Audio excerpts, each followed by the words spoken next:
dream, okay? Yes, if you awaken somebody out of stage NREM or out of slow wave sleep, they'll give you reports of mental activity. But when you analyze the nature of these reports, it turns out that sleep mentation in stage NREM doesn't look like sleep mentation in stage REM. It doesn't look nearly as dreamy. We know this from work by Solomon Snyder, who's a neuroscientist at the National Institute of Mental Health, who's interested in hallucinogenic drugs and also got interested in dreams.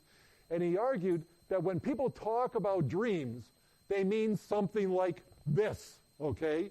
That there's some kind of mental content with very vivid, very complex imagery.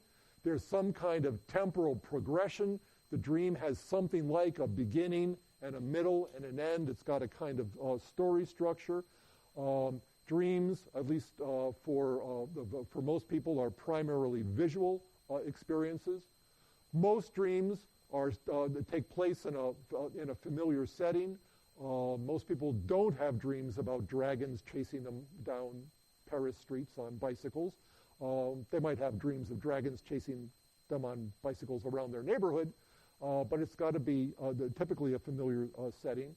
In dreams, the dreamer is a central character in the dream. The dreamer is typically in the dream, represented in the dream somehow. And in fact, most dreams are not all that bizarre, okay? Most dreams have at least some level of credibility to them. It's very possible to awaken out of a dream and actually confuse it with real life, which is something you wouldn't do if you had a dream about dragons chasing you on bicycles down the Champs-Élysées. Say, oh, that was a dream, you know. But you have these other kinds of dreams. Say, geez, did I really do that yesterday, right? Or did I just dream it? Dreams are fairly coherent, and with the exception of nightmares, dreams tend to have a lot of flat affect associated with them. They're neither very positive nor very negative. And that is simply not the case with these kinds of properties are not the kinds of properties that are associated with NREM mentation. In slow wave sleep, yes, there are things that are going through people's minds, but they tend to be static images. There's no plot to them. They might be thoughts or sounds rather than visual images. People might be thinking about somebody other than themselves. So again, there's mental activity even in slow wave sleep, not just in stage REM, but the mental activity in slow wave sleep seems to differ qualitatively from the mental activity that we see in the stage REM. So again, this is data from one of Folks' studies. Again, reports of mental content, thinking about anything at all, having anything on your mind, occurred in about 93% of awakenings from stage REM, about 67% of awakenings from stage NREM. That's a much higher percentage than Azarinsky and Kleitman got, again, because of differences in how folks asked the question, okay? But if you then do a content analysis and see how many of these are, for example, described by the subject himself as dreams, about 80% of these mentation reports are characterized as dreams, only about 40% of these. If you do the math here, 80% of 93 is 74, 40% of 67 is 27. That's getting closer to the Azarinsky and Kleitman difference, right? Okay. And also, if you just look at length, the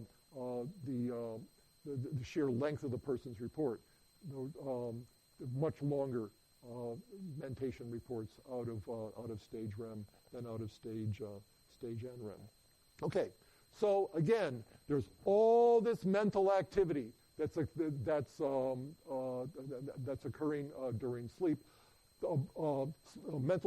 Hypnagogic imagery as you're falling asleep, NREM mentation in slow wave sleep, dreams in rapid eye movement sleep, hypnopompic imagery as you're coming up out of the sleep, all sorts of things going on at night, almost none of which we remember in the morning.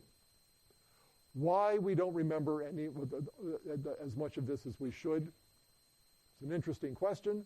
What the stuff that happens to us during sleep might mean. Another interesting question, and it's one that we'll take up after next week, when in the run-up to in the Monday before Thanksgiving.